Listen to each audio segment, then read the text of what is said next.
Je suis de retour vers vous. Il fallait que j'ajoute quelques détails. C'est très important. Donc, d'abord, je tiens à dire qu'il y a parmi vous en inbox, en privé, des gens qui m'ont écrit pour me demander mon avis sur les établissements ou les formations qu'ils ont choisi. La particularité avec ces personnes, c'est que ces personnes-là ont déjà passé leur entretien.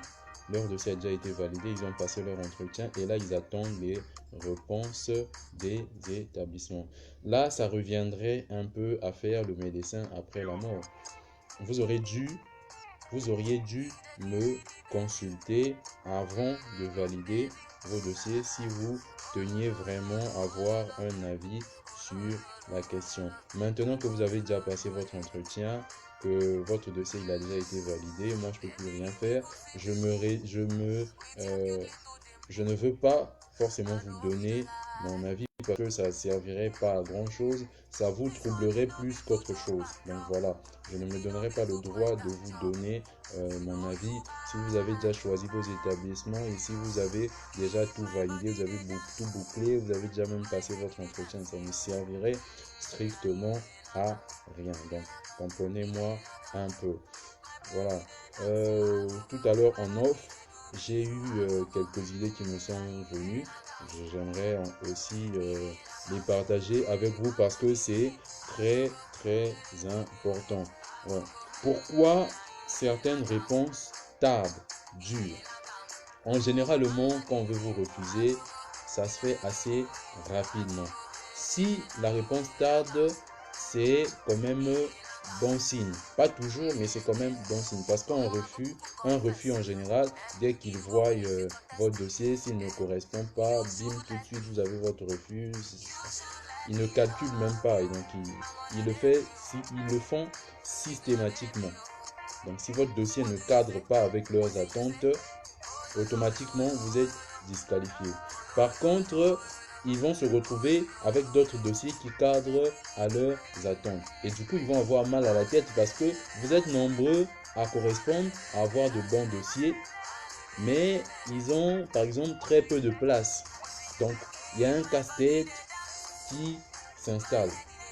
Du coup, il se pose des questions. On fait comment? On a par exemple, je vous ai pris le cas de tout à l'heure, on a 6 candidats et nous, on a par exemple 3 places. Donc c'est juste un exemple que je donne. Je ne dis pas qu'il n'y a que 6 places. C'est beaucoup plus que cela, le nombre de places. C'est un exemple concret que je prends. J'ai au départ 10 candidats, j'en ai éliminé 4 parce que dossier non conforme à mes attentes, moi qui suis l'établissement, dossier non conforme à mes attentes. Par contre, j'ai 6 bons candidats. Franchement, c'est des dossiers.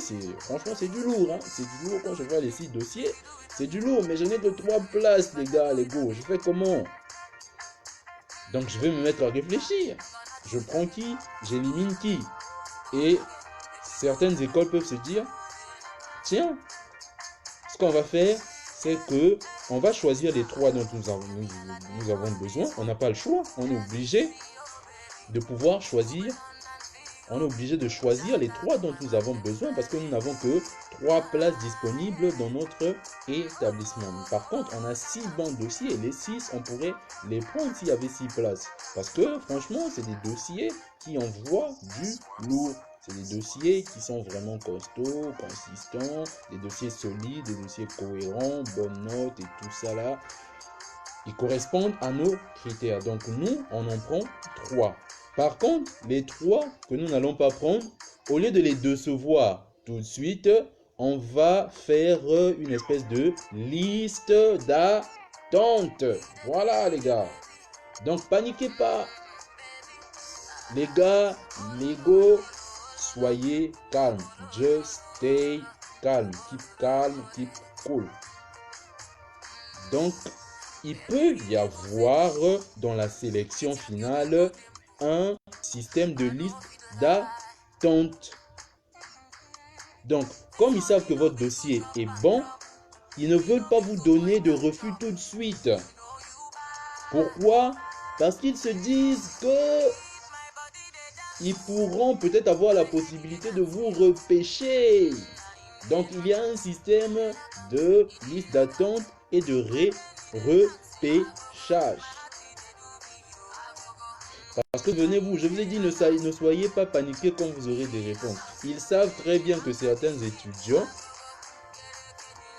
quand ils ont des réponses, certains candidats, quand ils ont des réponses, ils ont tendance à paniquer et à se précipiter dans les choix.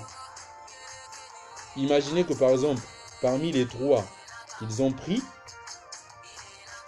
il y ait un pour lequel leur école n'est pas forcément sa priorité.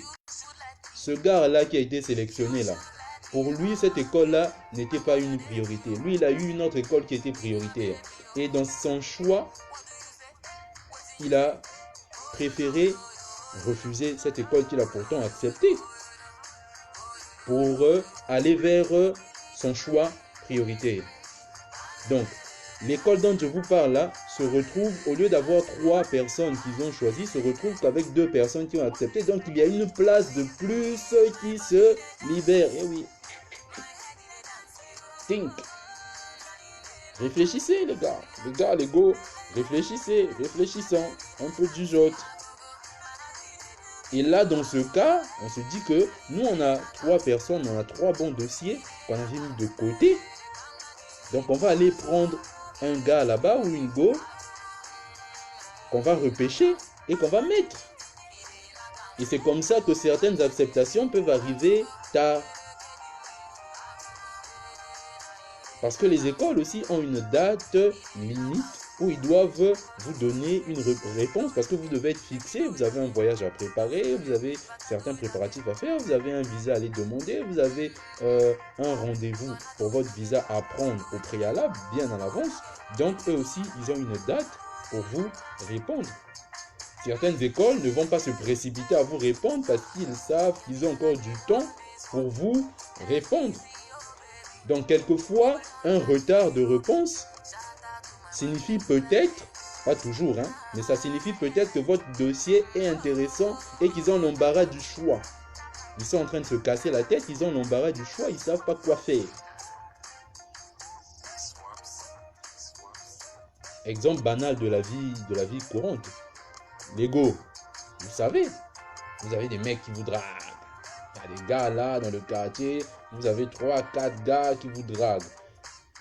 Supposons que vous avez 4 personnes qui vous draguent dans le quartier. Dans les 4 personnes, vous avez 2 déjà, vous voyez, quand vous les voyez déjà, vous dites, ah, il y a une vieille, en tout cas, déjà, il n'est pas de mon genre, tout ça là, il n'a pas vraiment les critères pour être mon mec. Donc, Bazoli est déjà zappé. Par contre, dans les 4, il y a 2 qui semblent correspondre à vos critères. Et du coup, vous avez l'embarras du choix. Les 2 que vous avez éliminés là, vous les faites savoir clairement que papa est oza na yo choix nangai te vanda na yo na lingi nanga te tikanga su. Donc eux ils sont au courant que bango déjà boboyi bango. Mais les 2 autres là, vous les femmes vous êtes stratèges, hein, vous connaissez. Je suis pas contre vous, hein, c'est juste un exemple que je prends. Vous allez garder les 2 qui vous intéressent là. Et souvent, vous allez en choisir un. Pendant que vous sortez avec l'autre là, vous avez aussi un œil sur... On appelle ça, souvent un pneu de réserve. Quoi? Donc vous allez dire que vous les filles, vous n'avez pas de pneu de réserve. Si, vous en avez. Vous avez des pneus de réserve. Donc, vous avez quelqu'un sous le coude. Le gars, il vous drague depuis des mois. Il sent que vous êtes intéressé, mais vous ne lui donnez pas une réponse. Hein, les gars qui me regardez. Vous n'avez jamais constaté ça. Vous avez une fille que vous draguez depuis des mois. Vous sentez qu'elle est bien intéressée par vous, mais elle ne vous donne pas de réponse claire. C'est un peu compliqué, mais vous sentez que le truc est là, il y a le feeling. Elle vous plaît et vous lui plaisez aussi. Vous voyez qu'il y a des signes. Mais elle ne vous donne pas encore de réponse claire. Mais c'est parce que peut-être elle a quelqu'un déjà qu'elle a choisi avec qui elle est. Mais comme vous semblez aussi intéressant, elle ne veut pas tout de suite vous dire non, ça ne va pas marcher avec moi. Elle préfère se garder une petite chance. Donc elle vous met sous le coude là, elle essaie un peu de... Voilà, elle essaie un peu d'être sensible à votre intérêt. bien qu'étant avec celui qu'il a choisi là. Et là-bas, en général, quand ça capote, bizarrement, la fille qui vous faisait des chichis depuis des mois, certains même depuis des années, vous récupère. Du jour au lendemain, vous constatez que elle vous accepte, elle accepte de se mettre en couple avec vous, elle accepte de se mettre en relation avec vous. Mais pourtant, depuis longtemps, vous sentiez que il y avait un feeling. Parce que, entre nous soit dit, quand il y a un feeling entre un homme et une femme, ça se sent, il y a quelque chose, il y a de l'électricité dans l'air. Voilà. Napandi va se créer un bino bassi. Vous les filles, là, Napandi va se créer un bino. Mais c'était juste pour expliquer un peu ce que je vais vous faire comprendre en fait. Donc ne le prenez pas à cœur, hein. Je ne suis pas contre les filles. Je suis galant. Donc ne le prenez pas à cœur. Donc calmos, calm down, keep cool. On est ensemble, les gars, les go, je vous aime. On est ensemble. Donc c'était juste une illustration. Donc certaines écoles ne veulent pas vous décevoir trop tôt. Moi je me souviens que moi quand je suis parti, j'avais 6 établissements et 3 m'avaient répondu positivement. Mais j'ai pas choisi les 3, j'ai fait un choix définitif en fonction de là où je savais que j'allais aller habiter. J'ai pris l'endroit, j'ai pris la ville, l'école qui était plus accessible pour moi en termes de transport, l'école la plus proche de la ville où j'allais vivre. Donc, il y a des places qui vont se libérer à la dernière minute. Et si vous êtes dans une de ces listes d'attente, vous allez pouvoir peut-être en bénéficier. Donc, des réponses qui tardent ne sont pas forcément synonymes de poisse ou de malchance ou de quelque chose de louche. Non, ça peut être un bon signe. Une réponse qui tarde peut être un bon signe. L'école ne veut pas vous décevoir tout de suite. L'école se laisse du temps pour voir s'il n'y a pas des gens qui vont désister pour pouvoir vous repêcher ensuite parce que vous les intéressez. C'est comme dans les entreprises lorsqu'on postule. Vous êtes nombreux, mais il y a quelques dossiers intéressants. Il faut en choisir par exemple 1 ou 2 personnes. Mais les entreprises ont un système où les dossiers les plus intéressants, là, même s'ils ne vous ont pas pris, au final, malheureusement, ils ne vous ont pas pris, mais ils vous gardent quand même, vos dossiers sous le coude dans leur base de données parce qu'un jour, ils peuvent avoir besoin. Et c'est là que vous verrez qu'une entreprise vous rappelle peut-être un jour. Donc, je vous ai cité 2 exemples pour pouvoir illustrer ce que je dis. Le système de recrutement dans les entreprises et puis le système de recrutement chez les femmes. Donc, c'est comme ça que ça fonctionne. Donc, ne vous inquiétez pas aussi trop parce que les réponses tardent. Une autre des raisons qui peut faire qu'une réponse tarde, c'est tout simplement parce que vous savez, dans les universités, ils n'ont pas que vous à gérer. Ils ont d'abord des étudiants qui sont là-bas, qui sont en train de faire leurs études. Ils doivent gérer. Et les personnes qui sont dans la commission pédagogique, pour certains, ce sont des profs aussi. Et la période à laquelle arrive cette histoire de campus France et tout ça, de pouvoir sélectionner les étudiants et tout ça, souvent, ça correspond aussi à la période où eux, là-bas, ils ont des examens à faire passer aux étudiants. C'est peut-être la fin du semestre, il y a des examens à faire passer. Ils sont aussi occupés à corriger les devoirs ou les examens des étudiants, pouvoir calculer les moyennes et tout ça. Donc, l'école peut se retrouver un peu débordée. Et du coup, une commission pédagogique qui devait siéger, peut-être, je vais te donner une date comme ça, qui devait siéger peut-être le 20 février, pour être reporté et ramené peut-être au 20 mars.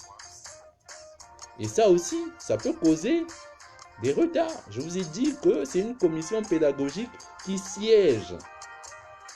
Donc c'est un groupe de personnes qui vont se réunir, ce sera une réunion. Ils vont se réunir et ils vont faire des choix. Ce qui est vrai, c'est que au bout du premier filtrage, quand ils vont écarter un peu tous les dossiers un peu compliqués, bizarres, mal,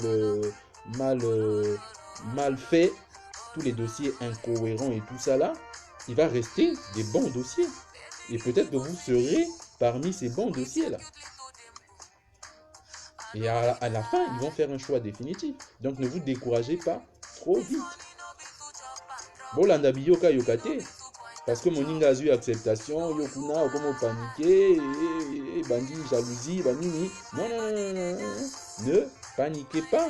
Restez calme. Soyez patient. Ça va finir par arriver. L'école finira par vous répondre. Donc, voilà, c'est quelques détails que je voulais ajouter. Merci pour vous tous qui me soutenez depuis le début de mon initiative. J'ai parlé déjà avec bon nombre d'entre vous. Et je constate aussi que ce que je fais commence à prendre de l'ampleur. Je ne suis pas suivi qu'au niveau du Congo. J'ai maintenant plein de personnes à travers l'Afrique qui me regardent, peut-être même le monde.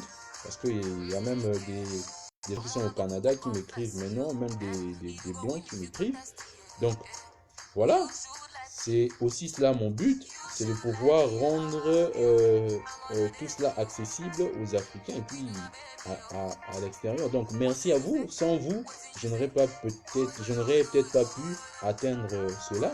On n'est pas encore arrivé là où on veut arriver, c'est un début, mais j'espère que voilà, on va atteindre les sommets, on va aller plus loin, on va aider le plus de personnes. Comme plus, ça ne s'arrête pas cette année.